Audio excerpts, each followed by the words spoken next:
realizada pelo Programa de Pós-Graduação em Economia da Universidade Federal de Pernambuco, PINES, e pelo Conselho Regional de Economia de Pernambuco, CORECOM-PE.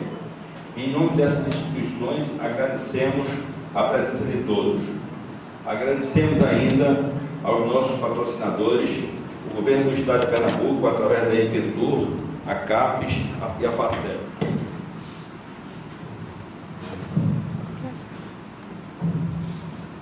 Alô?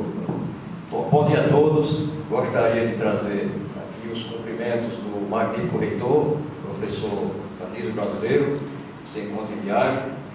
Gostaria de cumprimentar todos os membros da mesa, representantes do COFECOM, professor Emanuel, professor André, professor Álvaro, todos, professor Fernando, então, Banco Central, Universidade Rural, cumprimentar todos vocês, agradecer aqui pela presença, nesse dia em que nós estamos abrindo o segundo EPECOM, esse encontro pernambucano de economia. É um momento importantíssimo para a gente discutir tudo que está acontecendo aí na nossa economia brasileira, regional e particularmente da economia pernambucana. É um bom momento.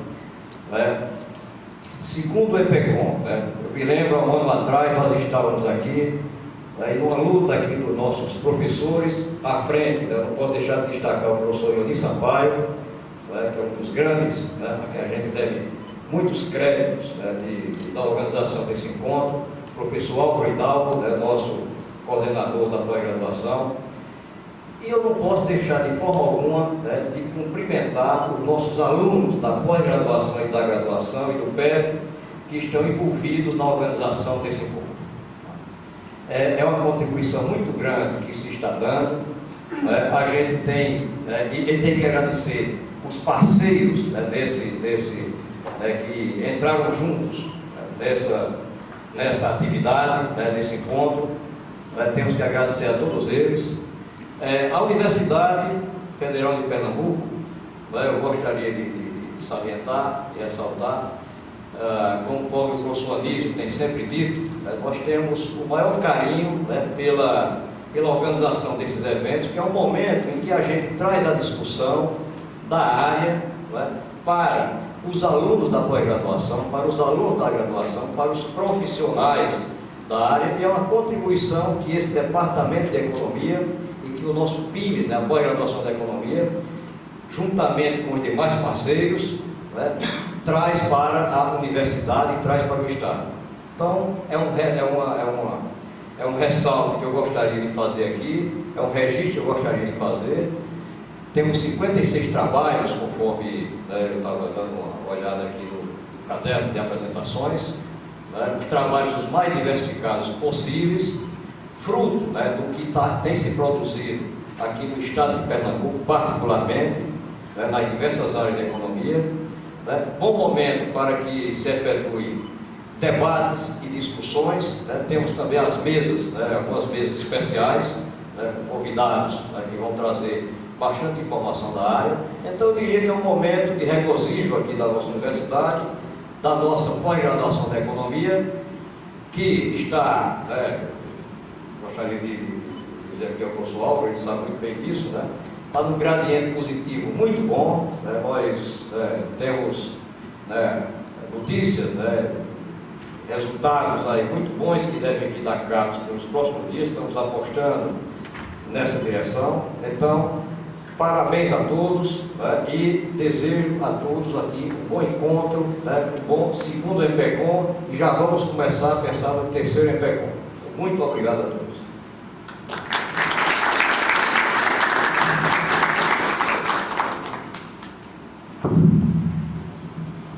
Bem, dando sequência, eu gostaria de dar a palavra para a professora Celina Ramalho, do Conselho Federal de Economia. Muito bom dia a todos. Eu gostaria de saudar o reitor federal de Pernambuco, os demais colegas da mesa, agradecer o convite que o economista Fernando Aquino me fez para vir representar o Conselho Federal de Economia, saudar o meu parceiro de Conselho Federal, o conselheiro federal Fábio, Uma honra muito grande poder estar participando aqui da mesa de abertura do IPCOM. Realmente algo que me surpreendeu bastante, vir conhecer a Universidade Federal de Pernambuco e vir deixar essa mensagem. Então, eu entendo que é o fato principal, né, de eu estar aqui nesta manhã com vocês. A minha atuação como economista é em São Paulo. Eu escolhi a profissão de economia com meu corpo, minha alma e mais ainda meu coração, acima de tudo meu coração. Eu entendo que a profissão do economista no Brasil é uma profissão que cabe absolutamente para identificarmos durante as décadas a evolução da economia brasileira em contexto mundial. Particularmente neste momento, eu entendo necessário e oportuno observarmos as coisas que estão acontecendo no sentido da mudança da ordem econômica mundial. Ou seja, as economias tradicionais deixam de ter o seu papel significativo em questões decisórias políticas, inclusive, no mundo, e novos países passam a ter sua ocupação no cenário de crescimento e desenvolvimento econômico. Eu me refiro, então, aos BRICS ou demais países emergentes. Eu entendo que BRICS deveriam ter o S ao final de South Africa. E, particularmente para o Nordeste,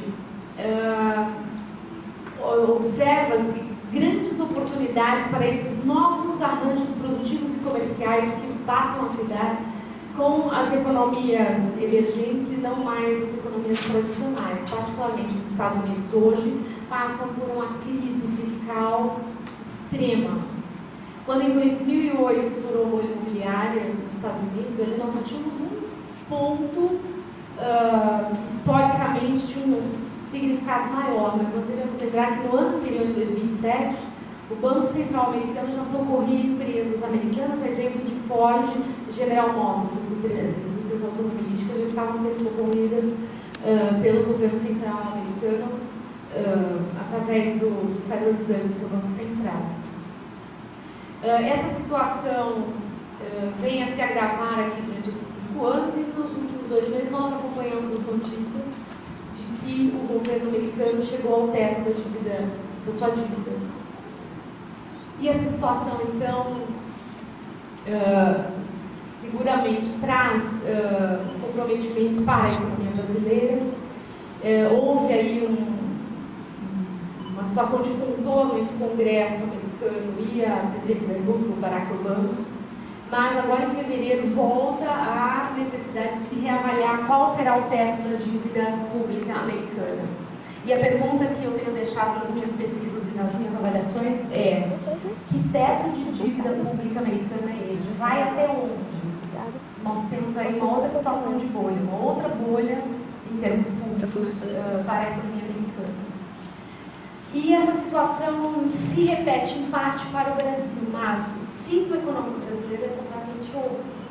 O ciclo econômico brasileiro é um ciclo econômico que apresenta um dado de desemprego de 5,4%, 5,6% em meses em que nós estamos pior. E esse é um número bastante interessante, bastante importante. O SEBRAE tem tido uma atuação bastante forte na economia brasileira. Os micro e pequenos empresários têm se proliferado absurdamente pelo país todo, particularmente aqui na região Nordeste.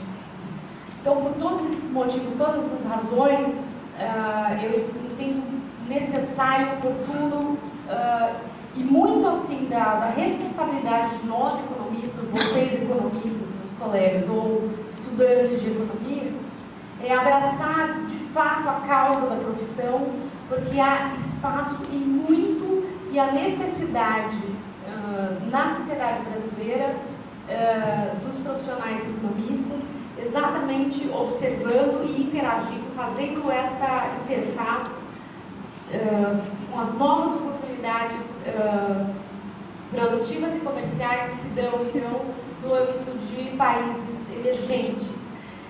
Recentemente eu integrei um grupo que faz uma reunião anual na Índia. Esse ano eu já estive na Índia e as conversas são exatamente em torno de representantes dos países emergentes alinhando acordos comerciais e de produção entre os países.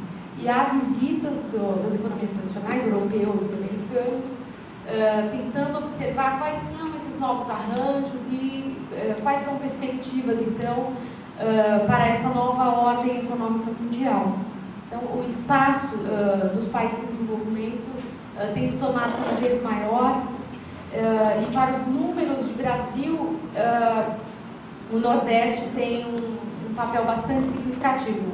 A porcentagem do PIB do Nordeste no Brasil tem aumentado nos últimos anos, nessa última década particularmente, e a pujança, portanto, da economia regional faz jus a um evento como esse, promovido pelo Conselho Regional de Economia do Pernambuco. Está de parabéns, e parabéns também pelo tamanho e grandeza das contribuições acadêmicas que tem vindo. Eu acompanhei o programa, vocês falam de um número de 70 artigos. 70 artigos foi o número que nós tivemos para o Congresso Brasileiro de Economia em setembro. Então, assim, realmente o Estado do Pernambuco, particularmente, está trazendo uma contribuição extremamente grande acadêmica para o pensamento econômico brasileiro neste momento em que nós precisamos repensar o Brasil para as novas condições de crescimento e desenvolvimento econômico. Bem, eu deixo aqui minha saudação a todos vocês. Então, desejo um excelente evento, espero encontrá-los em outras oportunidades e que os economistas de Pernambuco continuem dando essa contribuição muito valiosa ao pensamento econômico brasileiro. Bom dia a todos.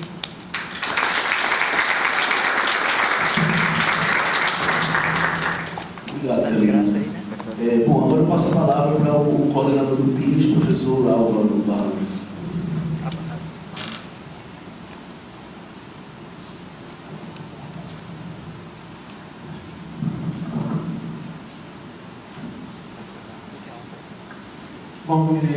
Bom dia para todos. Eu, em primeiro lugar, gostaria de cumprimentar aos membros da mesa, não é?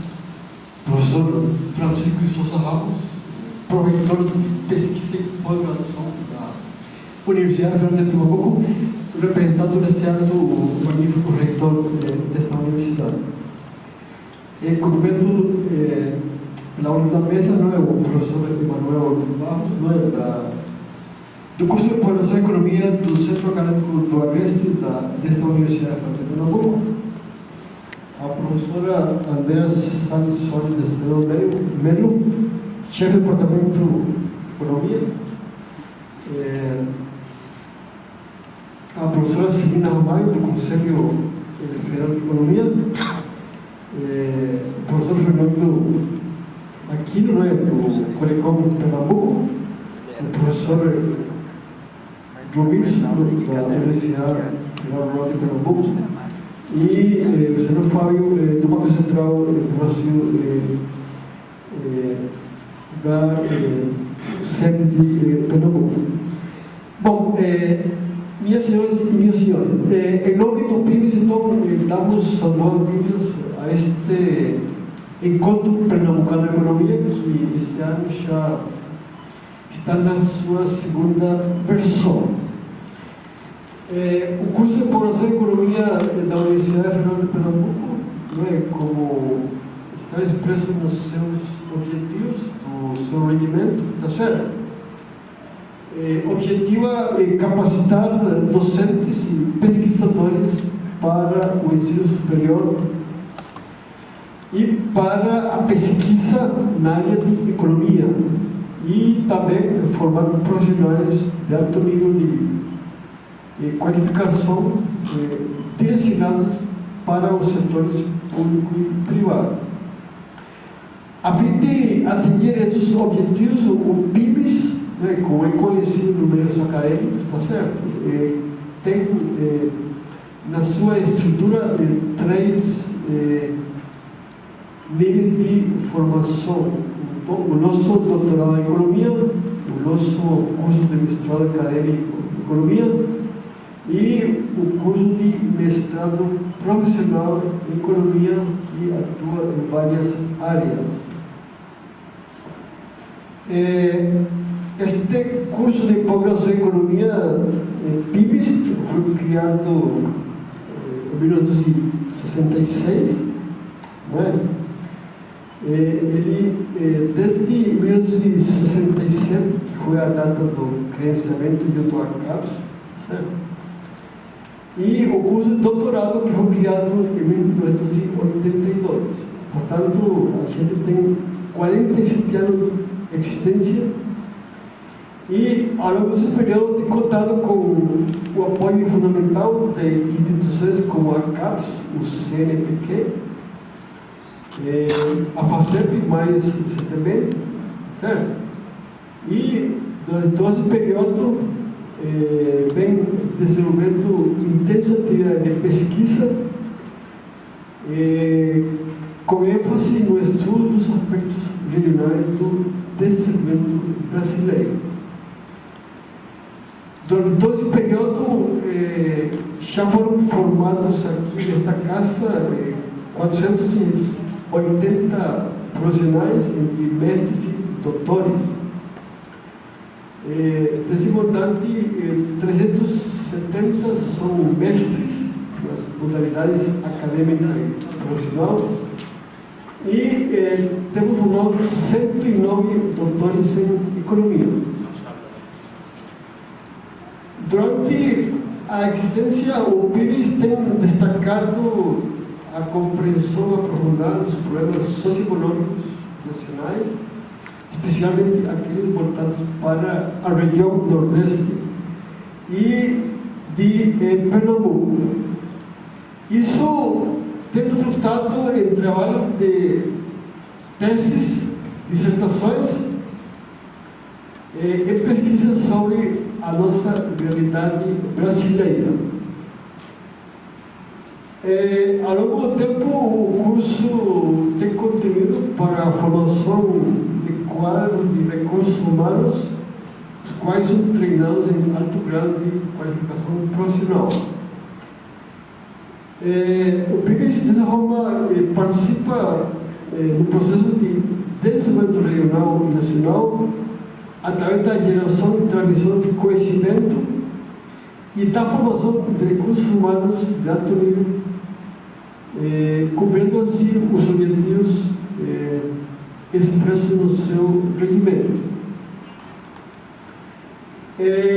Como fruto desse esforço, concluintes do curso de doutorado do mestrado desempenham hoje em dia atividades nas mais diversas universidades do Brasil,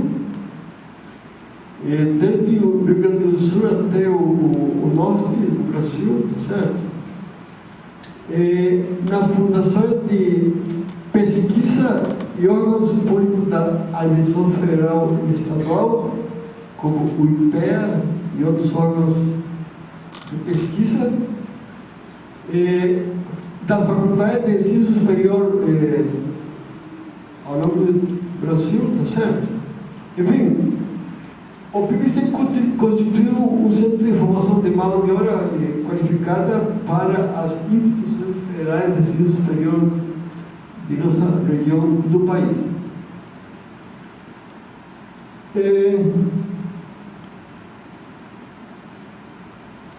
Este evento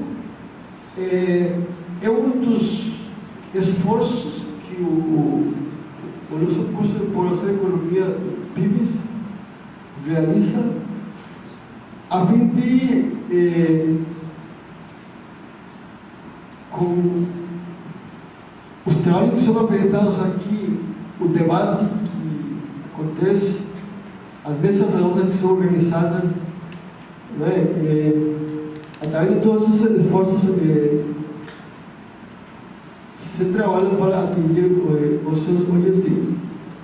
Este segundo encontro pernambucano de economia, segundo o EPECOM, ele dá continuidade a esse espaço de reflexão e debate de temas acadêmicos e profissionais, especialmente aqueles voltados para a economia pernambucana.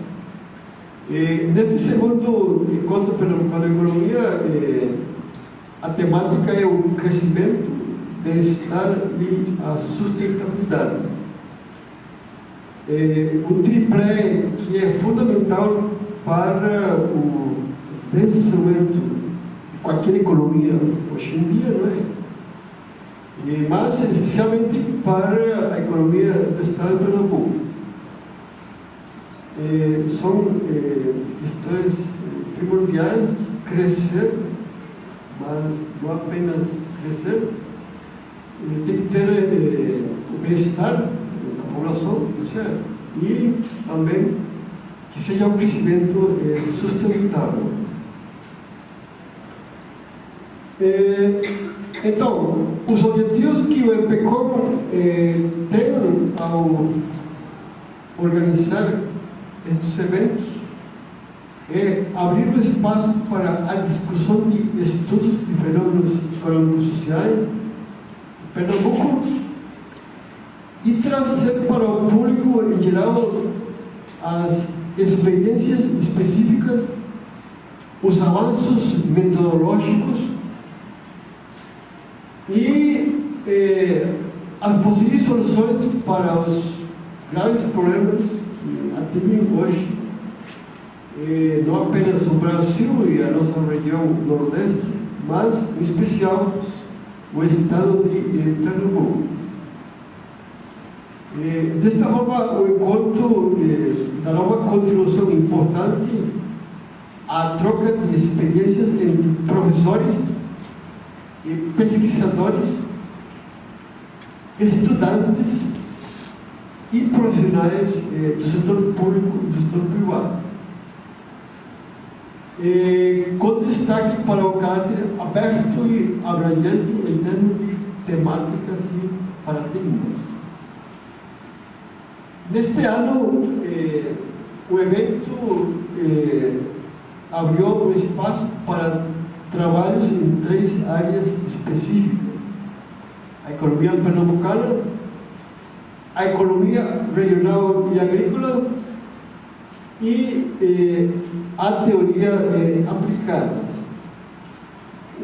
A comissão científica recebeu inúmeros trabalhos, dos quais selecionou para a apresentação 56 trabalhos, que estão organizados em 19 sessões paralelas.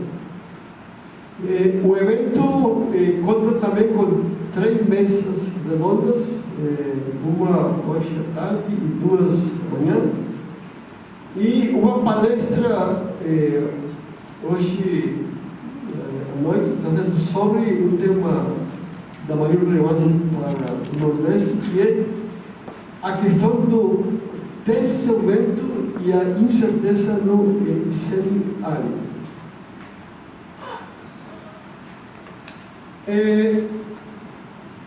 A nossa preocupação pelos assuntos de Pernambuco, eu considero como sendo uma obrigação nossa. Eu sempre tenho dito para cá que se uma coisa a gente tem que compreender e conhecer é como funciona a nossa economia pernambucana.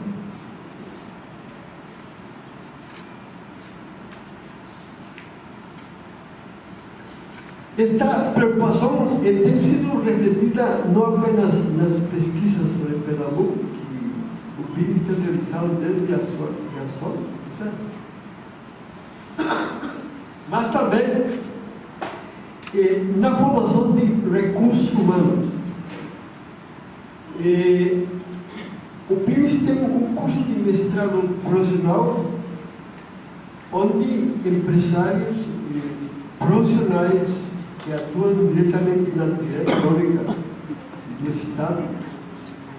E funcionários de governo, eles vêm em todos os lugares de Pernambuco, desde Petrolina até o litoral, passando pelo Vale de São Francisco, Sertão, Nordeste, certo?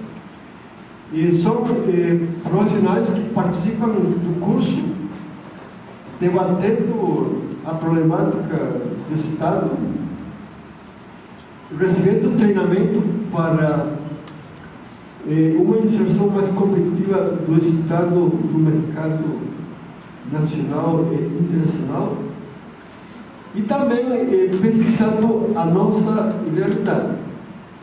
E como eu disse anteriormente, até o momento já formamos 109 mestres profissionais, né, os quais boa parte tem realizado os trabalhos de pesquisa com a preocupação da nossa problemática pernambucana e nordestina. Então, esperamos que este segundo encontro sirva para debater não apenas o mundo econômico,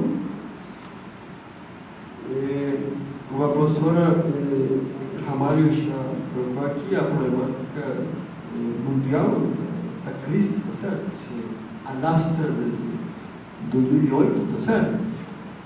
Mas também a nossa realidade regional, pernambucana, certo? E, por que não dizer, contribuir para a formulação de políticas econômicas.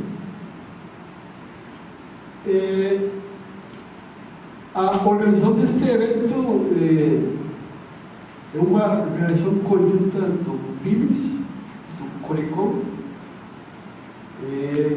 com o apoio da Universidade Federal de Pernambuco, do campus do Agreste, CCA, também da Universidade Federal Rural de Pernambuco e da Universidade Católica de Pernambuco.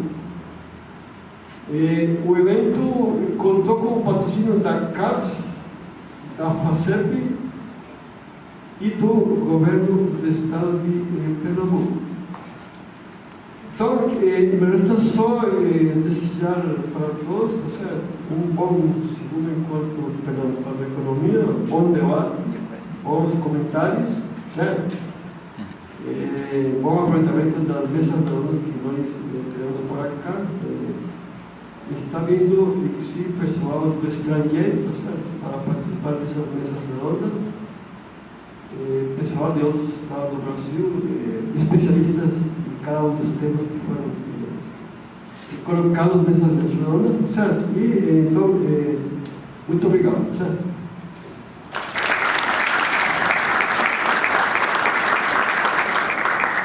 Bom, obrigado, pessoal. Vou passar a palavra agora para o professor Romilson Cabral, representando a Universidade Federal Rural e também conselheiro regional do Corecom. Bem, bom dia a todos e a todas. Cumprimentando os demais membros da mesa e ao público presente. Agradecemos a iniciativa que o Fernando tem tido à frente do Corecom Pernambuco, porque era uma prática que nós tínhamos perdido recentemente, que é essa de inserção junto ao meio acadêmico, porque nós tivemos, eu já tenho no Corecom um certo tempo, nós tivemos sempre essa preocupação de agregar forças do mundo acadêmico junto ao Conselho, que é uma entidade de fiscalização e valorização da profissão do economista. Então, eu fico muito satisfeito e por isso que eu agradeço a ele, porque eu sei que ele teve a grande iniciativa, a grande contribuição, não sem a colaboração de outros, como o Fábio, a professora Ana Cláudia, são verdadeiros baluartes que têm apoiado ele nessa luta. Parabenizar também o PIMES, o professor Leoni, o pessoal de Caruaru, o pessoal da Universidade Católica, porque esse é um trabalho árduo. Quem chega à festa não imagina o que acontece nos bastidores, porque é um trabalho que exige uma abnegação, um esforço além das nossas obrigações diárias nos nossos órgãos de trabalho. Então, são horas de trabalho das madrugadas que servem para trazer essa contribuição para que todos, coletivamente, saiam ganhando.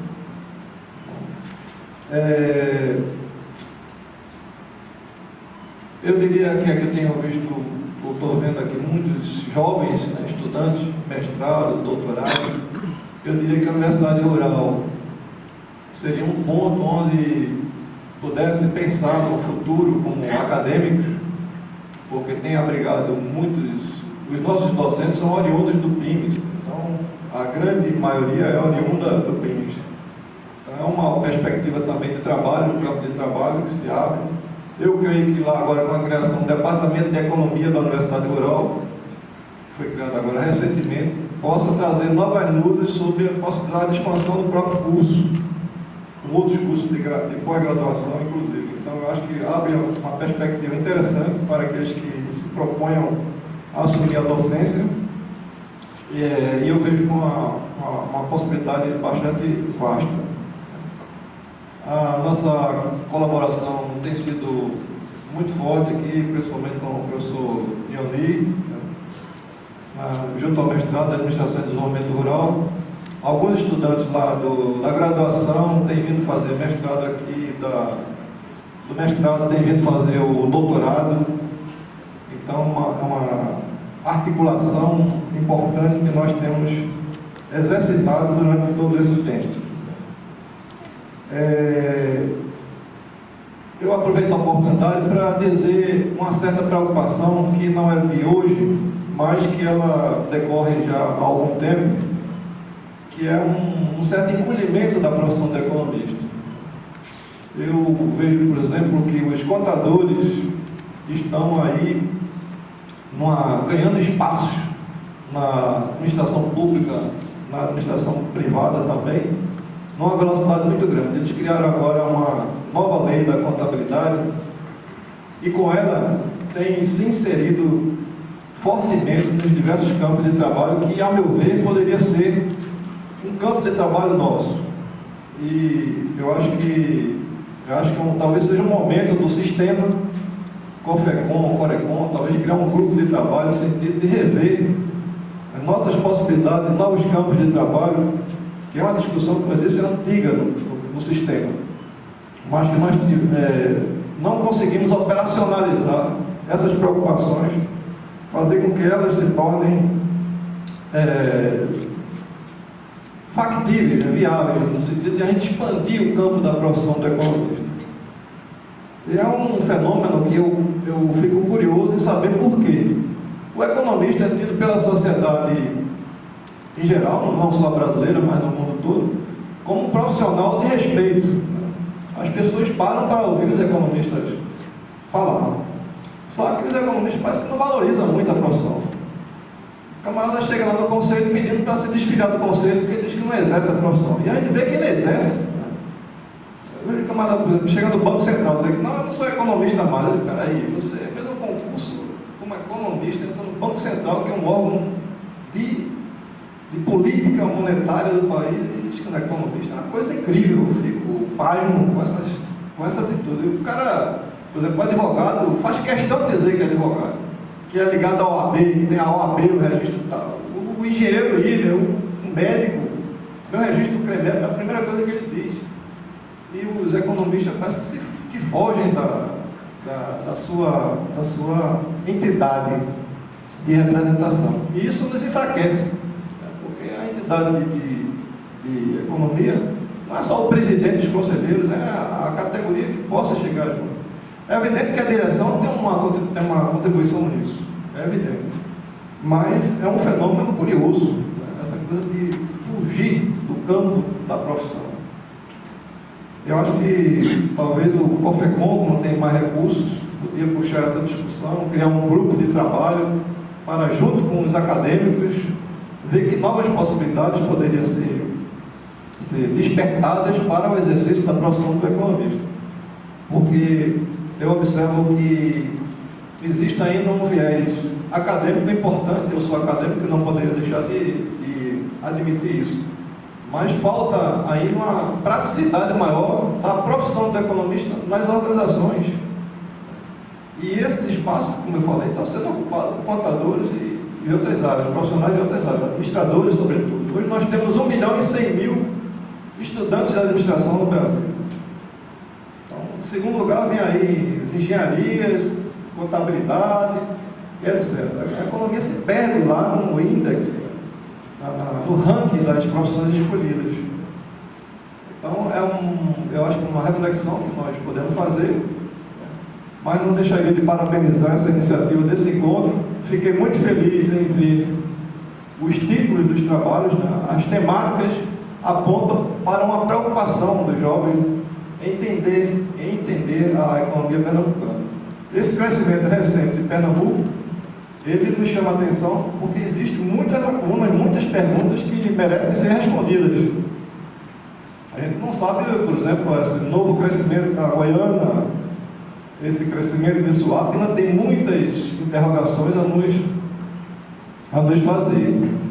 Essa temática escolhida para esse encontro, eu acho que é muito feliz, você despertar para a questão da qualidade, né, da sustentabilidade, que é algo que não deveria ser da moda, mas tomou essa conotação, mas que deve estar aqui para diante, é ser objeto de nossas preocupações.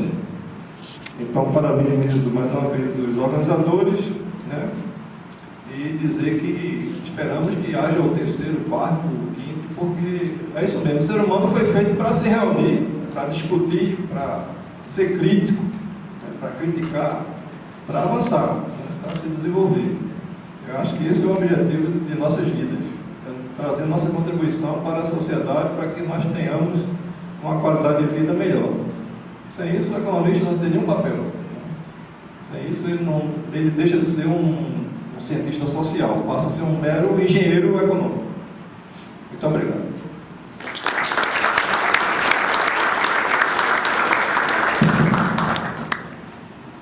Obrigado, professor Romilson. Bom, então eu queria cumprimentar e agradecer os membros da mesa, o professor Manuel, do mestrado em Caruaru, o professor André, chefe do Departamento de Economia, a conselheira Celina, do Conselho Federal, o professor Chico Ramos, proreitor de pesquisa, o professor Álvaro, coordenador do PIBS, o professor Romilson Cabral, nosso conselheiro do Corecom PE, representando a Rural, colega de trabalho Fábio Silva, representando o Banco Central. Então, eu queria também fazer alguns comentários para a gente encerrar essa abertura do encontro, né? Então, nós estamos chegando ao segundo encontro Pernambucano de Economia, após um êxito bastante satisfatório do primeiro. Então, pelo acolhimento e pela resposta de vocês, esse segundo encontro vai ser tão ou melhor do que o primeiro, e a gente vai para o segundo encontro estadual de economia, que é um encontro similar a outros que ocorrem em vários estados do Brasil. Então, não saberia quais todos os estados, mas do Nordeste temos 2 estados co-irmãos nossos, Bahia e Ceará, que vêm realizando seus encontros estaduais. Então, a Bahia e o Ceará estão no 9º encontro estadual deles de economia. Nós estamos no 2º, né? Nós demoramos um pouco a começar esse tipo de evento aqui no estado. E aconteceu de que vários de nós, ficávamos interessados e querendo promover isso. Nós do Corecom, os colegas do PIBS, até que nós conseguimos nos unir para, cada um com as suas habilidades e com as suas oportunidades, promover esse encontro, né? O professor Ioni andou trocando os e-mails comigo aí ontem, falando da complementaridade dessas 2 instituições, né?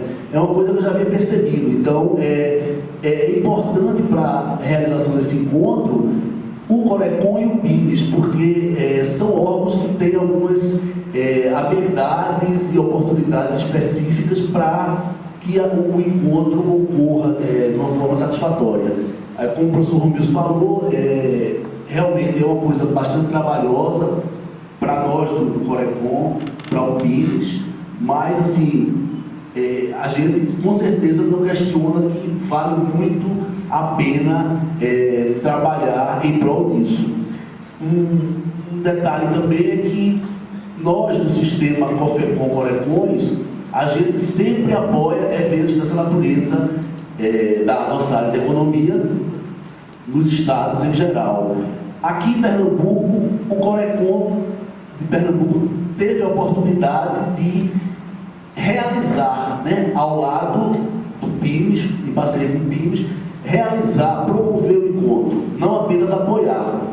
Claro que os outros Corecons de outros estados, eles teriam plenas condições também de promover, mas nós aqui não apenas apoiamos, mas promovemos por uma questão de oportunidade, né? Então, eu acho que isso é importante para o sistema, ter um Corecon que não só apoia o encontro estadual, mas que promove ao lado de outra instituição, que é o PIMES, e que é um encontro que, muito importante, eu acho que a maior importância do encontro é ser um ponto de congregar diversos segmentos de pessoas interessadas na área, quer dizer, o pessoal da área acadêmica, os estudantes de graduação, de pós-graduação, os profissionais, inclusive até a gente esse ano está promovendo um prêmio para o destaque em jornalismo econômico, que também são pessoas que se interessam pela área da economia, de analisar, de discutir os problemas econômicos, e que merecem também esse nosso chamamento da gente prestigiá-los e premiá-los, tá? Então, na nossa solenidade de encerramento, a gente vai aqui prestar homenagem para 2 jornalistas econômicos, o Aldo Paz Barreto e o Fernando Castilho, dentro dessa linha de prestigiar pessoas que se interessam e que contribuem para a gente discutir os problemas econômicos. Uma outra coisa importante do Encontro Estadual de Economia, como o EPECOM, é que é uma oportunidade da gente discutir problemas e questões que são relativamente pouco discutidas. Por exemplo, a economia internacional, a crise internacional, a economia brasileira, isso é bastante discutido em vários estados, em várias universidades. Mas questões locais, estaduais ou regionais, têm oportunidade de ser menos discutido. Então, esses encontros estaduais é justamente para fomentar essa discussão dos problemas locais, da economia pernambucana, né? A nossa conjuntura, perspectivas e oportunidades, os impactos sociais desse ciclo de investimentos, também nosso papel no Nordeste e a própria economia nordestina. Então, toda essa questão é uma oportunidade que se cria com um encontro desse tipo, da gente discutir essas questões que são relativamente pouco discutidas e de agregar pessoas interessadas, como eu já falei, né? O pessoal da academia, os profissionais e até o pessoal da área de jornalismo econômico. Eu agradeço ao professor, a todos, ao comentário de todos. Me lembro agora do comentário do professor Romilson sobre a nossa profissão, comentários bastante pertinentes, né? Que é uma preocupação do Corecon e do sistema COFECON Corecons, da gente aumentar as oportunidades dos economistas no mercado de trabalho e que o economista possa, com sua formação característica, dar a devida contribuição que ele tem possibilidade de dar no mercado de trabalho. Eu falo mercado de trabalho não acadêmico, né? O mercado de trabalho acadêmico, no Brasil, a gente está realmente bastante avançado, bastante bem servido, bastante dinâmico. O que a gente se ressente na nossa área é no mercado de trabalho não acadêmico. Então, ocorreu de, ao longo da história, o curso de economia, ele foi se tornando muito teórico, né, muito acadêmico, mas a gente que faz parte do sistema COFECON Corecon acredita que a gente tem condições de contribuir não apenas no meio acadêmico, mas no mercado de trabalho não acadêmico. Então tem uma série de habilidades que os economistas desenvolvem ao longo do curso que podem e devem ser muito bem aproveitadas nas empresas, nas instituições públicas, tá? E que isso no Brasil tem sido subaproveitado. Então isso é um desafio para nós que representamos a categoria e para todos vocês que estão se graduando em economia ou que estão fazendo pós-graduação, para a gente tentar lutar para abrir esse espaço maior no mercado de trabalho para o economista. Então, isso é uma das principais preocupações do COFECON e dos CORECONs, e a gente reconhece que está havendo um subaproveitamento das habilidades dos economistas no mercado de trabalho, e é o nosso grande desafio a gente abrir mais espaço, né, mostrando que o economista, com sua formação teórica e acadêmica e mais algum tipo de treinamento complementar, que às vezes a gente é carente, mas a gente já tem 90%, seria 10% de um treinamento mais aplicado em várias atividades, né? Como planejamento, mercado financeiro, que a gente já tem um espaço muito grande, projetos, a área financeira das empresas, perícia, tá? Então a gente tem toda uma área de atuação em que o economista certamente teria vantagens comparativas em relação a algumas outras formações. Então a gente precisa mostrar e comprovar isso para o resto da sociedade aqui no Brasil.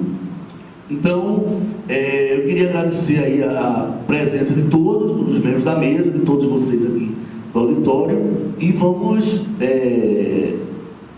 desejar um excelente encontro pernambucano de economia, que, como já se falou, temos muitos trabalhos a ser apresentados, temos a premiação do Prêmio de Seu Pessoa e do destaque de jornalismo econômico na solenidade de encerramento, assim como a premiação dos melhores artigos apresentados do IPECOM. Temos as sessões de mesas, 3 mesas sobre 3 temas de interesse também. Temos uma sessão especial com o professor Gustavo Maia Gomes sobre o semiárido, que foi muito prestigiado lá no encontro regional da AMPEC em Fortaleza.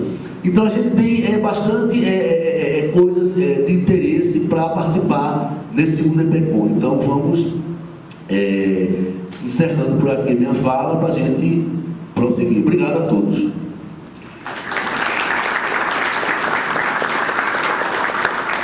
Agora convidamos a todas e a todas para um coffee break de 15 minutos, em seguida as mesas, as sessões paralelas até 12h15, e lembrando que às 14 horas recomeçaremos com rodada de sessões paralelas.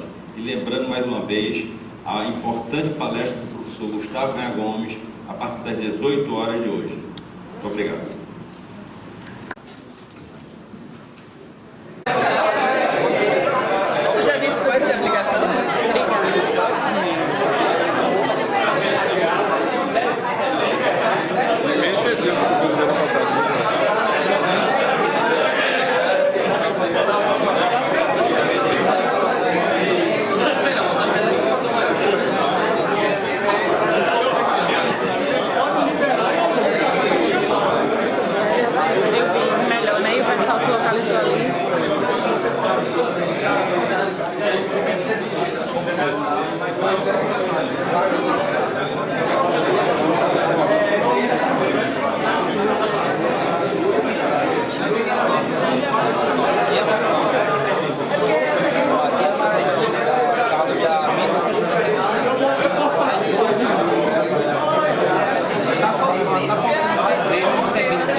Então eu faço outro planejamento com outra perspectiva, um outro lado, Por isso que é bom separar setor público do setor privado. E por exemplo, chegar ali e falar, claro, 50% de chance do cara assinar e dar a amostra geral, se o resultado eu posso ter orçamento de pesquisa percentual.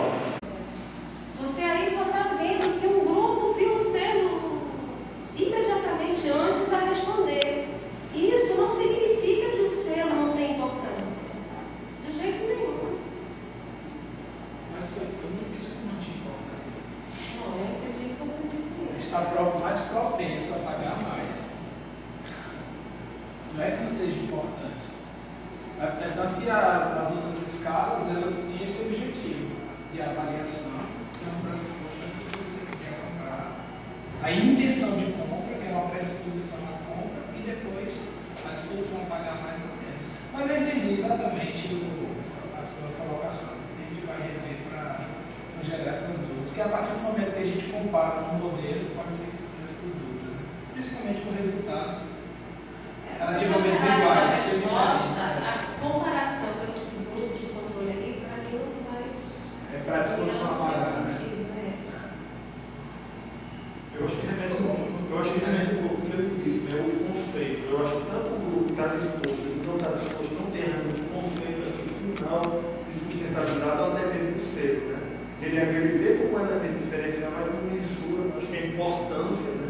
Que a gente espera. Então, não, tem esse selo, é legal, estou disposto a mais. A mesma pessoa também tem essa preocupação, valoriza, mas também não tem a dimensão do que realmente seja. Eu acho que talvez seja isso. É por isso, são dois consumidores quase com o mesmo comportamento, apesar de ter predisposições distintas. Eu acho que aproxima muito isso. Ele gosta de você poder ter uma atividade de você, mas ele não tem realmente, sabe, todo o conceito por trás disso aí. Fica muito parecido. Tanto que outros estudantes estão tentando ver isso, né? A Paula falou isso. Eu tinha uma pergunta agora. Deixa eu começar logo lá pelo final. Tu mencionaste um modelo logístico lá que tu rodasse. Tu não colocasse a tabela, nem os resultados. E aí eu não posso ver não sei se tu tens aí, como é o nível de significância. Porque a tua amostra é bem pequena, né? 174 observações, com Google controle e dados. Então, como é que tu rodasse esse modelo aí? É significante, vem alguma coisa? Não é? Como é o que não, é significante só o valor com relação à preferência com relação ao selo, né? Tu está utilizando aí uma estrelinha o quê? É 1%, tu inverter esse né? Certo. Joia. A minha preocupação maior, na verdade, é minha com o que a professora André estava mencionando ali. É a tua amostra. Eu chego um pouquinho.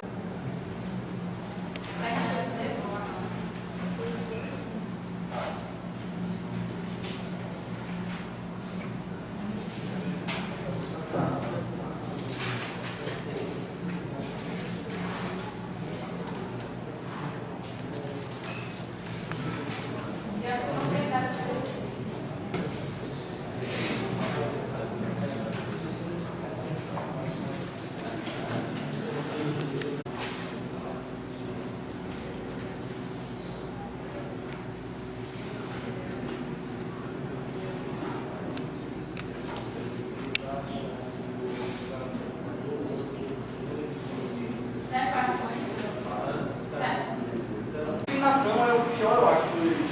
Porque você nem tem estratégia, não tem que ser legal para você aplicando, por exemplo, discriminação racial, porque tem tanta coisa ali dentro que representa branco, background, coisa que você não capta nas variáveis que é extremamente difícil. E como o choque exógeno, olha os papers de decomposição de certificado. Uma galera de certificado, tem muitas famosos blocos de errado, do MIT que fez um negócio desse. Eu também discriminação, mas é uma coisa completamente diferente do metodológico que ele fala, sabe? Então, eu iria com uma parte mais de seleção de observáveis, tentando depois combinar algum efeito em seleção não observáveis. Eu tenho algum método, se você quiser, por exemplo, uma casa do que eu acho que é melhor para essa coisa.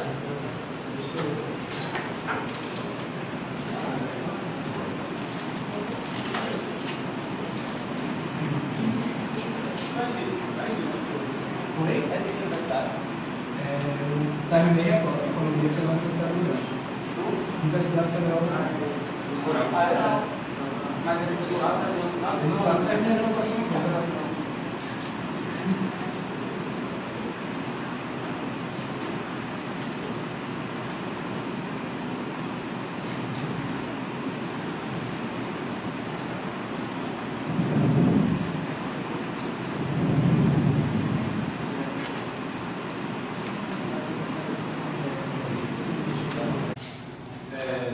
país, né? E aí você tem a evolução disso, com o processo de imigração, a entrada do colono europeu, somente no sudeste do país. Então você começa, além da participação, né, deixando claro que no Brasil você também tem a questão da raça. Embora tenha muitas pessoas não acreditem que seja discriminação no mercado de trabalho, né? E ela faz esse contexto, citando algumas reflexões de alguns pesquisadores sobre essa questão de discriminação ou segmentação, que é da área do mercado de trabalho. Não sei se tem alguém aqui. E há uma separação, né? Mas nem tudo é segmentação, tudo você não pode confundir segmentação com uma discriminação, né? E aí você tem.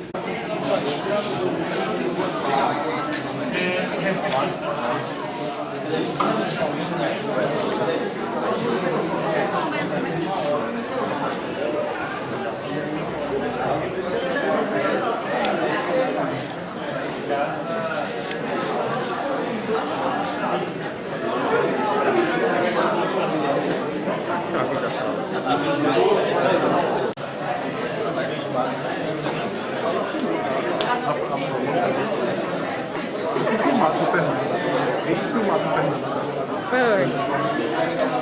Todo mundo foi.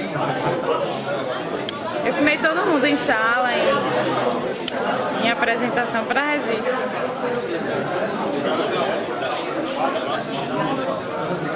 Vamos falar de uma questão mais de fundo, e o que eu vou trazer para cá é mostrar o resultado de um trabalho recente, né, que eu fiz com colegas para o Brasil, e que eu acho que aborda um aspecto importante em relação à incerteza do crescimento, em relação à economia brasileira, e que obviamente tem o seu impacto regional, né? E a pergunta que a gente faz é sobre, quer dizer, por que a economia brasileira ela vem crescendo pouco, né? Relativamente, ela tem crescido pouco, né, comparado com as economias emergentes. E nós achamos, que essa é a linha do trabalho, que isso tem a ver com o fato da mudança estrutural que o país vem passando e que tem levado a uma perda de importância do setor industrial. Então, a gente vai, em particular, do setor de manufatura. Então, eu vou elaborar em torno disso, né? Eu passo aqui. Bom, então, as questões que eu vou abordar é sobre se a economia brasileira ela tem, então, se transformado no sentido de estar catching up, né, quer dizer, se aproximando, né, da fronteira tecnológica, ou se ela está ficando defasada.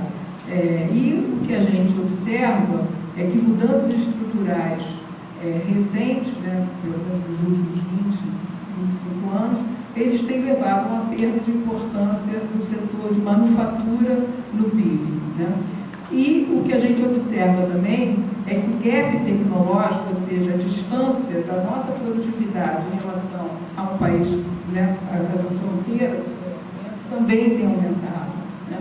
Isso, então, vai mostrar que, na realidade, a trajetória de crescimento nas últimas décadas tem levado com que o país se distancie em relação ao crescimento dos países desenvolvidos, né, principalmente dos asiáticos, e isso é o problema, quer dizer, quando você então projeta, né, bom, então qual é o nosso futuro, né?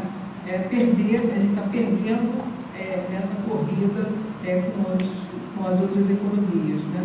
E o principal agravante é que isso aumenta, né, essa mudança estrutural nessa direção de fazer com que o país fique se distanciando da fronteira tecnológica, com que ele aumente no futuro as suas restrições externas ao crescimento. Então, isso é que é dramático, né, dentro dessa perspectiva que eu vou apresentar, da perda de importância do setor de manufatura, né? Você aumentar a sua restrição externa ao crescimento, e isso reduz o seu potencial de crescimento de longo prazo. Então, de fato, né, um crescimento puxado pelo consumo é algo muito temporário, muito passageiro, né, que você não conseguiu sobreviver, mas isso vai se esgotar, e mais ainda, quer dizer, a estrutura produtiva que você está alimentando, ela também vai estar te colocando restrições maiores no futuro. Então, só uma ilustração sobre a taxa de crescimento, e aqui é só comparando com dados do Banco Mundial, a taxa de crescimento de alguns países, está muito pequenininha ali, mas é a Rússia, a Índia, a China e a África do Sul, a linha vermelha, e o Brasil é a linha azulzinha, e o mundo, né? Então, o Brasil crescendo a uma taxa abaixo da média mundial. Bom, então eu vou iniciar a discussão me perguntando por que a indústria, por que a manufatura ela vai ser tão importante para o que eu vou falar. Bom, o que todos os teóricos vão concordar é que a produtividade é o motor principal do desenvolvimento econômico. Não há, né, muita discordância. E o progresso tecnológico vai ser o principal fator que vai explicar o ritmo de crescimento da produtividade, né, do desenvolvimento econômico. Então, acho que até aqui estamos todos de acordo. A questão que divide um pouco, né, dentro da literatura a opinião de algumas linhas teóricas, né, é você identificar o setor de transformação industrial como um locus privilegiado, né, do progresso tecnológico, porque é nele que você observa ganhos, né, em difusão da produtividade para a economia como um todo. Quer dizer, o que acontece na indústria de transformação tem um efeito de se espalhar para todo o setor econômico, e isso então faz com que, se eu tenho um crescimento que é puxado pela indústria, se é puxado por outro setor, isso faz diferença. Quer dizer, eu tenho que considerar qual é o setor que está liderando a minha alavancada do crescimento. E isso vai, então, diferir entre neoclássicos, pluralistas, né, porque a economia tradicional ela vai conferir igual peso para os setores produtivos, não vai destacar a questão da indústria de transformação. Então, só recapitulando rapidinho, quer dizer, por que então que se argumenta que a indústria, né, seria um motor do crescimento? Bom, primeiro porque ela tem mais efeitos, né, para frente e para trás, é onde você observa a presença de economias de escala, estático-dinâmica, né, a lei de Verdon. A indústria, né, ela está no topo da cadeia produtiva, no sentido de que ela demanda insumos de todos os setores e ela produz, né, bens para todos os setores. Então, mudanças tecnológicas que ocorram dentro da indústria, eles vão ter um impacto maior sobre toda a economia. O progresso técnico ele vai ser mais facilmente difundido a partir do setor manufatureiro. E, por fim, e essa é uma conclusão importante, é que a elasticidade renda das importações de manufaturas ela é superior, né, quer dizer, porque as manufaturas elas têm um conteúdo de valor adicionado maior, é maior do que a elasticidade de renda de importação de bens commodities, né, produtos primários. Isso, então, me aponta que as exportações, primeiro, elas vão ser um componente importante para explicar o crescimento da economia. Isso não quer dizer que eu esteja divulgando que o crescimento tem que ser liderado pelas exportações. No caso do Brasil, por exemplo, né, um país continental, não se observa isso, né? Então, o peso do mercado interno é muito importante. Mas isso quer dizer que, para eu sustentar o crescimento, é importante eu ter um setor de exportação dinâmico nesse sentido, de eu estar me especializando cada vez mais em bens de maior valor adicionado. Né? Por quê? Porque é com com a receita gerada pelas exportações que no longo prazo eu vou estar financiando as minhas importações. Então, se eu penso que as economias elas enfrentam restrição de valores de pagamentos, eu não posso desprezar a importância do setor de exportação. Eu quero enfatizar também, quer dizer, que essa linha de argumentação é uma linha caldoriana e Caldor ele vai concluir que dos componentes da demanda agregada, o mais importante o componente autônomo seriam as exportações, exatamente porque são elas que vão evitar restrições ao crescimento por problema de balanço de pagamentos no longo prazo, tá certo? Ou então, se eu reconheço que a indústria de manufatura ela tem um papel especial dentro da estrutura produtiva e economias maduras são aquelas que evoluíram para ter uma pauta de exportação, aonde bens de valor adicionado mais elevado tem um peso significativo, relevante, então tem que ser esse o caminho a ser trilhado. Né? Então, eu agora vou apresentar alguns dados sobre a indústria, né, para a gente começar a discutir um pouco a questão da desindustrialização do Brasil. Então, essa primeira informação, acho que é bastante conhecida, ele só está mostrando a participação da indústria manufatureira pelas contas nacionais, desde quando elas estão disponíveis. Né? Então, para mostrar a queda, principalmente dos anos 80 até 2010, que é o último número que tem na tabela, em termos de valor adicionado, a indústria manufatura ela reduz, né, a metade a importância dela no total do valor adicionado da economia. Bom, eu acrescentei essa tabela que pega as contas regionais de 95 a 2010 por regiões do país. Né? Então, destacando que o Sudeste é a região desse intervalo que perde participação.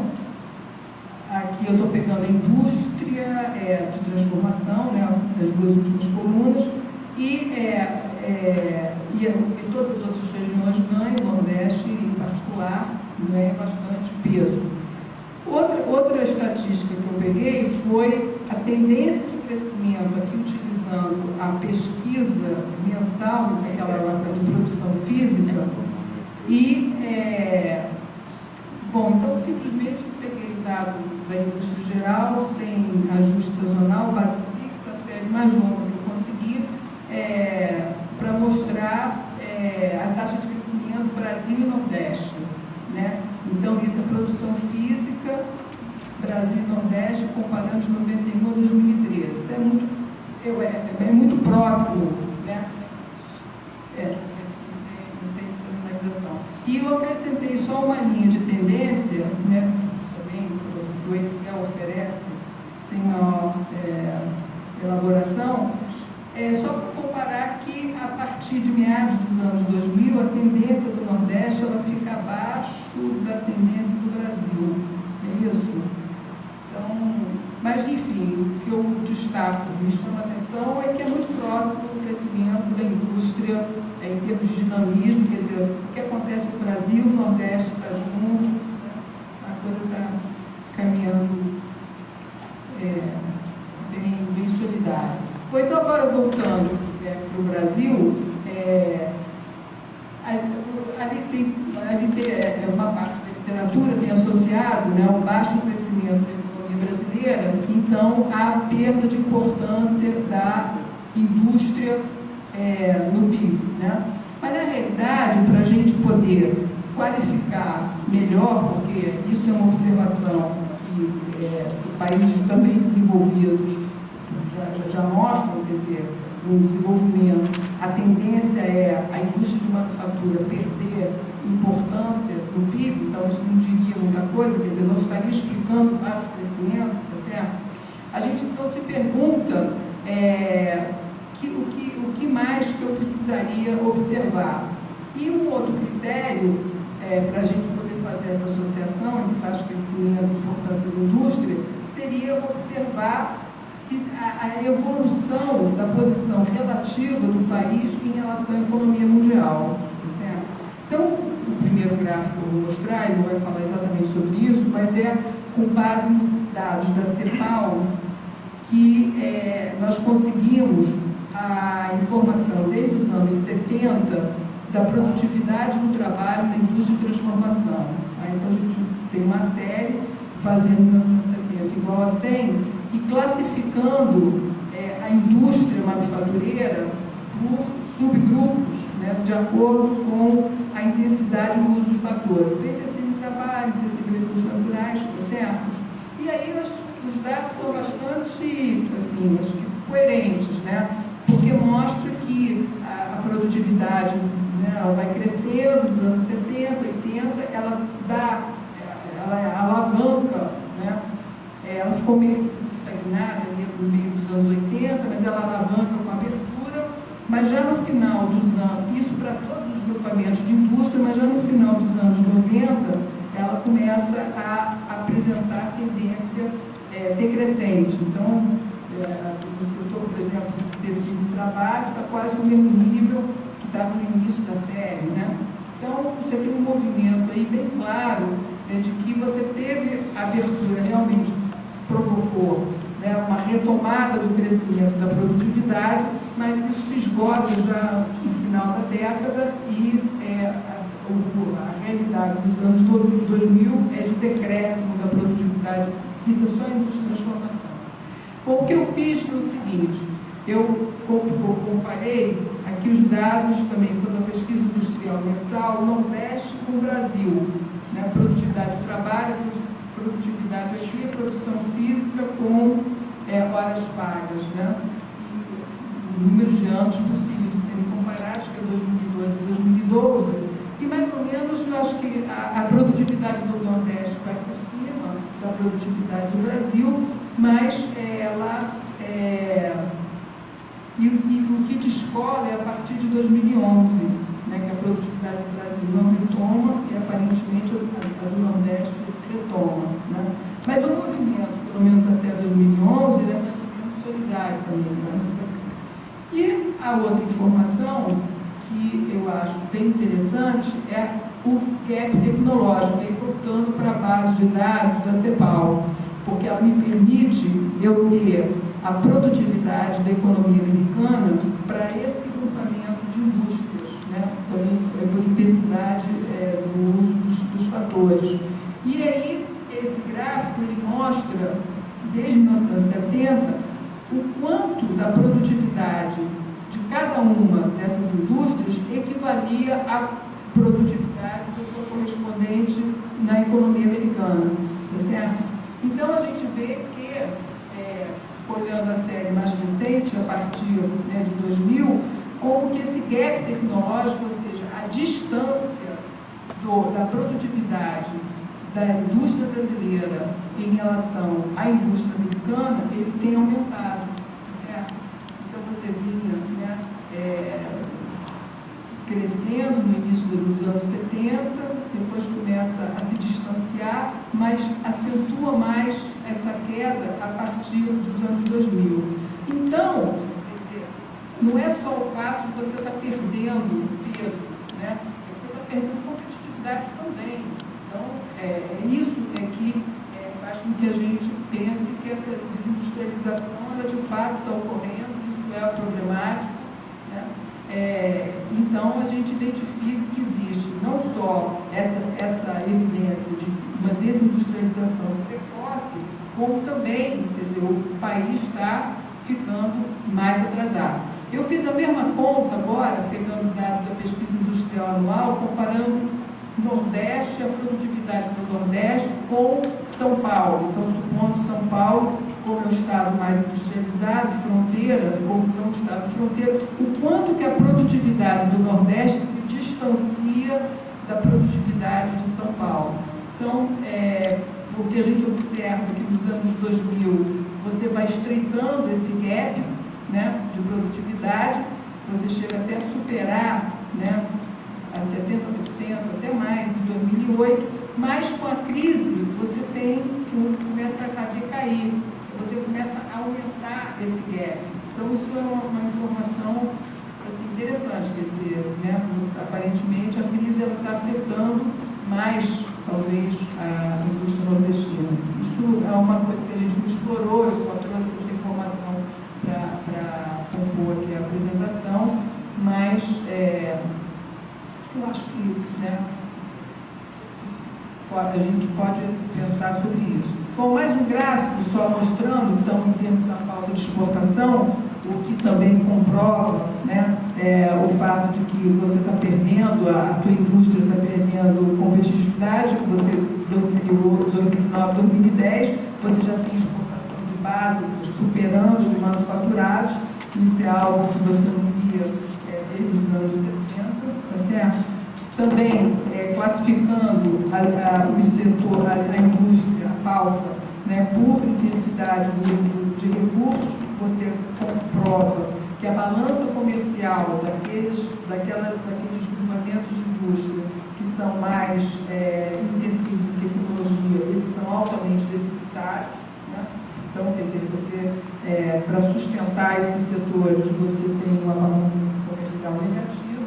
Então, seguindo a literatura, né, estruturalista aí, de tradução caldoriana, a gente observa que você tem aumento dos gaps tecnológicos em todos os setores da indústria, tem déficits comerciais muito agravados justamente naqueles setores mais intensivos em conhecimento, e por isso, então, a gente conclui, né, por evidências inequívocas de que você tem uma desindustrialização precoce, quer dizer, você inicia o processo de desindustrialização na economia brasileira antes que essa indústria tenha alcançado ainda um grau de maturidade, quer dizer, então você regride né, por uma especialização em bens que são de menor valor adicionado, e isso, segundo, né, a literatura caldoriana, compromete o seu crescimento de longo prazo, porque você vai estar cada vez mais importando bens, né, com maior valor adicionado e exportando bens com menor valor adicionado. Bom, no caso da indústria de transformação, então, no Nordeste, a gente observou que o gap tende a se estreitar de 2008 a 2008, porém, se a gente aceita essa medida de gap em relação a São Paulo, né, ele aumenta depois da crise financeira internacional. A indústria nordestina tem ganho peso na estrutura produtiva relativamente ao restante do país, mas também a crise externa vai afetar mais a indústria nordestina. Agora, vale a pena também chamar a atenção, quer dizer, que ela está ganhando peso numa coisa que está encolhendo, né? Então, é relativo, né?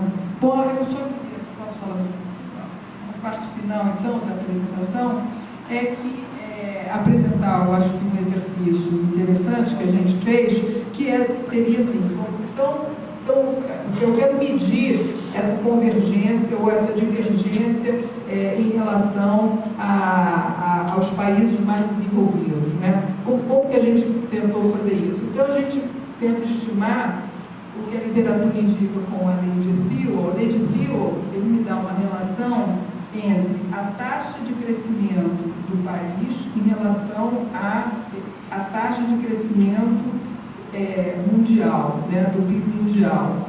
E estabelece que essa relação ela é uma razão entre a elasticidade de renda da demanda por exportações do país e a elasticidade de renda da demanda por importações do país. Tá certo? Então, um país que consiga convergir, né, e sustentar essas taxas de crescimento compatíveis com o crescimento da economia mundial, é necessário que ele faça com que a elasticidade de renda das suas exportações supere ou fique próximo da elasticidade de renda das suas importações. Então, na medida que isso se distancia, a gente vai ter o processo inverso, onde o crescimento vai de forma errada. Então, o exercício é muito simples, porque tudo que a gente fez foi tentar estimar as elasticidades de renda das exportações e das importações. A gente faz isso estimando o crescimento das importações e das exportações, para tirar os coeficientes, né, o Edson, isso são uma regressões simples, né? A gente se baseou. Bom, e aí eu vou apresentar então os resultados, tá certo? A elasticidade, bom, então o período que a gente pegou foi 80 a 2010. Então a elasticidade de renda das importações nesse período, ele dá 1,99, né? Bom, a das exportações no mesmo período dá 1,1 mais ou menos. Então a elasticidade de renda das importações é enorme. Das exportações até aí a gente não imaginava que fosse isso mesmo, né? Só que a gente, então, dividiu o período em dois subperíodos. Como a gente viu que tem uma quebra, né, muito acentuada entre 98 e 99, unidade de produtividade, no aumento do gap de produtividade, a partir, né, de 99 para 2000, para os anos 2000, então a gente dividiu esse exercício entre 80, 98 e 99 2010, né? E aí é interessante porque a gente vê que a elasticidade de renda das importações no primeiro período, ou seja, até 98, fica lá em torno de 1,9. Mas de 99 a 2010, ela vai para 3,36. Quer dizer, você tem um aumento muito grande, indicando que realmente é a partir dos anos 2000 que você acentua esse processo de desindustrialização ou especialização da estrutura produtiva do país. Repetindo para as exportações, certo? Mais ou menos não muda, né? Os indicadores, os coeficientes, eles ficam em torno de 1,3, né? Bom, aí o que a gente fez? A conta, né? A gente dividiu uma elasticidade por outra, pelos 3 períodos, e para ver qual o momento, né, em que você estava mais próximo do crescimento da economia mundial, quer dizer, você estava realmente numa trajetória mais de catching up, e quando você entra numa trajetória de falling behind, né, ou mais acentuadamente. Bom, então de 80 até 2010, que é o período completo, a relação era de meio, né? Então, quer dizer, a taxa de crescimento de longo prazo da economia brasileira é metade da taxa de crescimento da economia mundial, estimada pelas elasticidades de exportação e importação. No período 80 ou 98, a gente conseguiu estreitar isso, né? Vai a 0,7.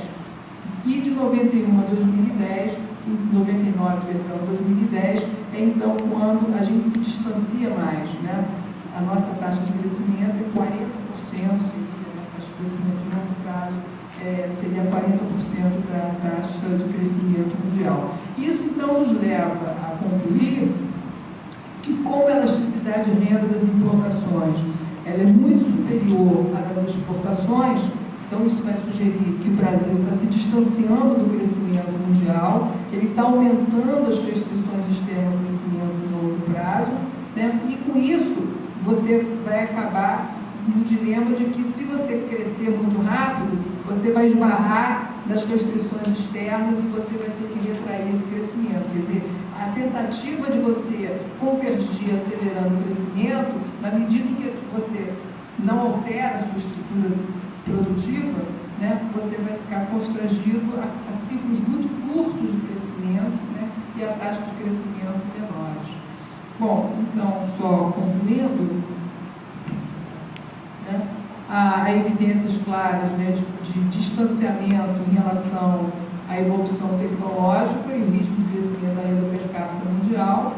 A economia brasileira, então, enfrenta, ela tem aumentado as suas restrições externas ao crescimento, né, não diminuído essas restrições, o que coloca, então, novos desafio maior. A incerteza, diria assim, né, em termos de crescimento de longo prazo, só faz aumentar, certo? À medida que eu estou aumentando as minhas restrições para crescer, né?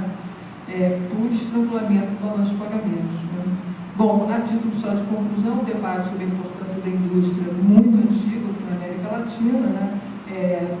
Sempre teve na agenda de pesquisa, nos anos 40, nos anos 50. Isso é a agenda de política econômica estruturalista, você defende a industrialização de países não industrializados para ter uma melhor inserção dessas economias no fluxo de comércio. No entanto, a industrialização tardia, ela acaba gerando estruturas produtivas que são muito heterogêneas, né, e relativamente pouco diversificadas, e além disso o processo de industrialização acelerado, ele, né, via substituição de importações, ele também gerou uma série de contradições que levou ao endividamento externo, de dívida, né? Então também não foi uma solução tranquila, né, para você fazer o catching up. Quer dizer, foi uma tentativa, mas com problemas, né? Então daí você tem essas estruturas que são heterogêneas, são pouco diversificadas e não ter, pelo menos na América Latina, um sucesso. Bom, só uma palavra final, aí pensando então o que a gente pode sugerir, quer dizer, como mudar isso, né? A minha percepção é que para com que você venha a gerar, né, um círculo virtuoso de crescimento, certamente você vai precisar de intervenções no sentido de que só as forças de mercado possivelmente não vão conseguir gerar esse resultado, né? E aí fica na pauta, acho que para discutir se políticas industriais, e uma outra conclusão é que não só políticas industriais e tecnológicas gostariam, quer dizer, é necessário você também ter uma coordenação entre políticas de longo prazo e políticas de curto prazo, né? A monetária, a fiscal e, obviamente, econômica, né? No coração dessa discussão toda sobre a perda da importância da indústria, tem muito a ver com o sistema de fora das cidades e tal, por muito tempo. Quer dizer, o desalinhamento como uma real estratégica para decisões do setor industrial. Quer dizer, não é só câmbio que resolve, mas o câmbio fora do lugar para cada um. Então, quer dizer, sem essa cooperação, é muito complicado você fazer essa certeza. Então, é isso.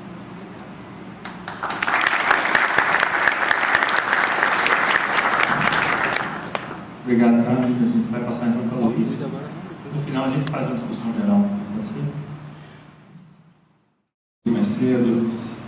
Eu sou lá do IPEA, né? O IPEA é o Instituto de Pesquisa Econômica Aplicada, é um órgão do governo federal que supostamente, ou deveria, né, deve fazer pesquisa econômica para amparar a formulação de políticas públicas. O IPEA tem um monte de diretorias lá, macroeconomia, social, etc. Eu sou de uma diretoria que trabalha com a questão da produção, né, das políticas industriais, tecnológicas. E nós, recentemente, nos debruçamos aí sobre, em particular, a questão da produtividade no Brasil. Essa questão tem nos chamado bastante atenção. Então, ao longo dessa breve exposição aqui, o que eu vou tentar fazer, de certa maneira, é trazer um pouco as nossas incertezas, os puzzles, não é? As dúvidas que nós temos. Eu acho que, de uma forma geral, o IPEA, até por ser um órgão de formulação de política, né, de amparo aos formuladores de política, ele não pode ficar muito encastelado lá em Brasília. Por isso que é muito bacana a gente estar aqui nesse tipo de evento, a gente ter a oportunidade de trocar ideias, de ouvir a apresentação da professora Carmen, de André, enfim, de trocar ideias aqui, para nós isso é muito importante, né? E nós começamos agora um projeto bastante grande lá sobre essa questão dos indicadores de produtividade na economia brasileira. O primeiro resultado é mais ou menos o que eu vou mostrar aqui, é como é que andou, como é que se comportou a produtividade na economia brasileira aí, principalmente nas décadas de 90 e na década de 2000, né? Vai haver um desdobramento desse projeto mais na frente, que é a gente tentar entender quais são os determinantes da produtividade. O nosso sonho, na verdade, é saber quais setores são mais sensíveis a que tipo de políticas, né? Então, a gente acredita que existem setores dentro da indústria, por exemplo, que podem ser mais sensíveis a uma política de incentivo à pesquisa e desenvolvimento, ou seja, terá mais ganhos de produtividade se fizer mais P&D. Outros setores talvez sejam mais sensíveis, a sua produtividade é mais sensível a políticas de qualificação de mão de obra, de oferta de mão de obra qualificada. Alguns setores, claramente, é o acesso a bens de capital mais modernos que vai ter impacto sobre a produtividade. A gente quer, usando alguns microdados aí do IBGE, aos quais a gente tem acesso, da PIA, da Pintec, né, que é a pesquisa de inovação tecnológica, a gente quer, com o passar do tempo, ver se a gente consegue alcançar esses resultados, né? Mas por hora o que eu vou apresentar aqui é um pouco uma visão da evolução recente dos indicadores de produtividade no Brasil. É em grande parte um survey, não é, de resultados anteriores, mas nas lacunas que a gente não encontrou, não é, que ninguém fez, gerou resultados sobre isso, a gente foi lá e procurou complementar os dados. E temos também alguns dados aí sobre os diferenciais regionais de produtividade, colocar aqui algumas dúvidas, alguns puzzles que eu já antecipei aí para André, para a professora Carmen, né, sobre os resultados que a gente tem olhando especificamente para o setor industrial, né. Bom, eu vou começar dizendo uma coisa aqui que já foi dita pelos dois que me precederam, né, que é quanto à necessidade, né, é quase axiomático, não é uma coisa meio indiscutível, que a gente vai precisar ter meios de produtividade se a gente quiser continuar crescendo. E eu vou fazer esse exercício para demonstrar isso. É um exercício algébrico, ele é muito bobinho, né, mas ele ajuda a gente a entender um pouco por que a produtividade é tão importante, né. Eu peguei uma equação aqui, né, é uma definição, na verdade. Renda per capita, né, PIB per capita, PIB por população. Só que eu posso explodir isso aqui como, isso é PIB por população ocupada, vezes população ocupada dividido por população economicamente ativa, vezes população economicamente ativa dividido por população. Claro que se você quiser, você cancela tudo de volta e volta para PIB por população. Só que eu quero justamente dizer que o PIB per capita, na verdade, ele é produtividade do trabalho vezes taxa de ocupação vezes taxa de participação. Ou seja, o PIB per capita resulta de um produto entre o indicador de produtividade, do que a gente produtividade do trabalho, essencialmente, e por indicadores do mercado de trabalho. Isso é puramente uma decomposição algébrica, não tem nada de... não tem nenhuma sofisticação teórica por trás disso, nada disso.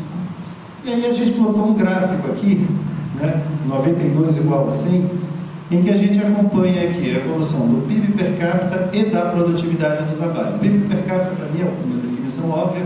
Produtividade do trabalho é PIB por população ocupada, PIB sobre PO. O que acontece? Você olha para a década de 90 aqui, ó, os dois vão evoluindo para e passo, né?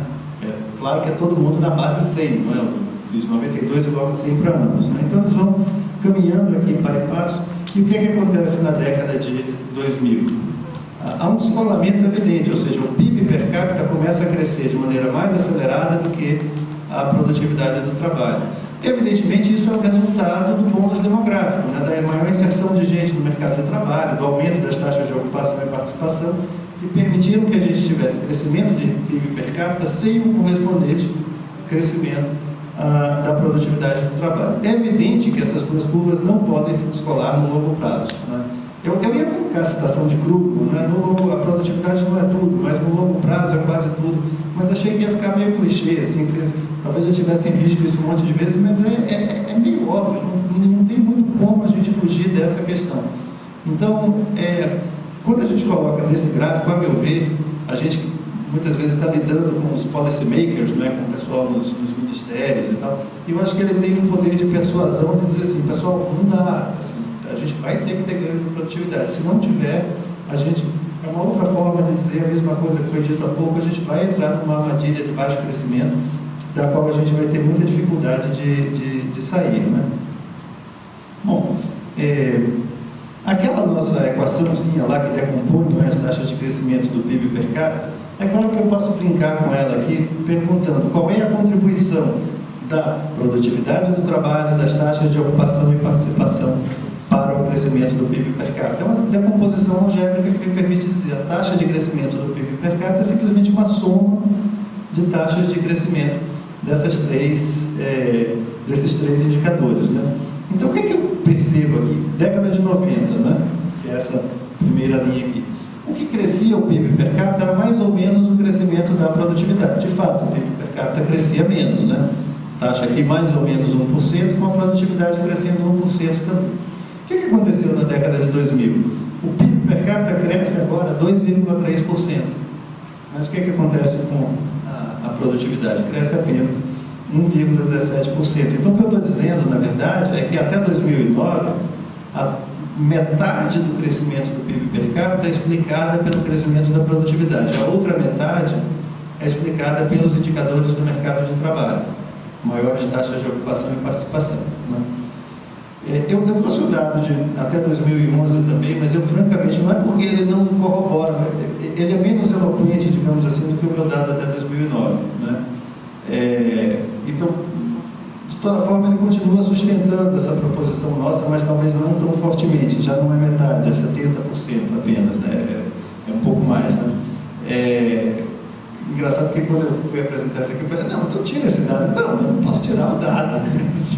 O dado é esse, mas eu desconfio dele porque o IBGE andou mudando uns métodos aí de aferição da PEA, né? Então está dando uma queda da PEA entre 2009 e 2011 que eu estou achando meio suspeita, né?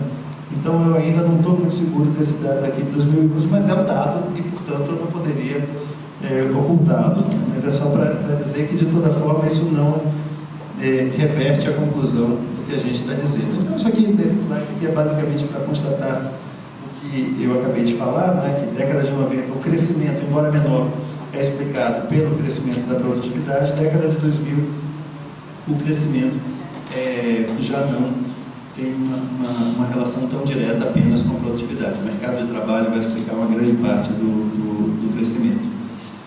Bom, como eu falei, a gente fez um survey, não é do que o pessoal andou falando aí sobre produtividade. Produtividade, vocês sabem, né? Tem aquele negócio da produtividade total dos fatores, né? Que é aquela coisa meio esotérica, não é? Que vem lá daquela equação de solo, não é? Aquele resíduo de solo, né?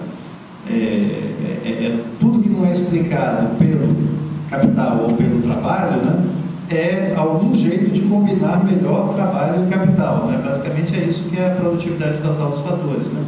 E tem uma outra medida de produtividade também bastante comum, que é a produtividade do trabalho.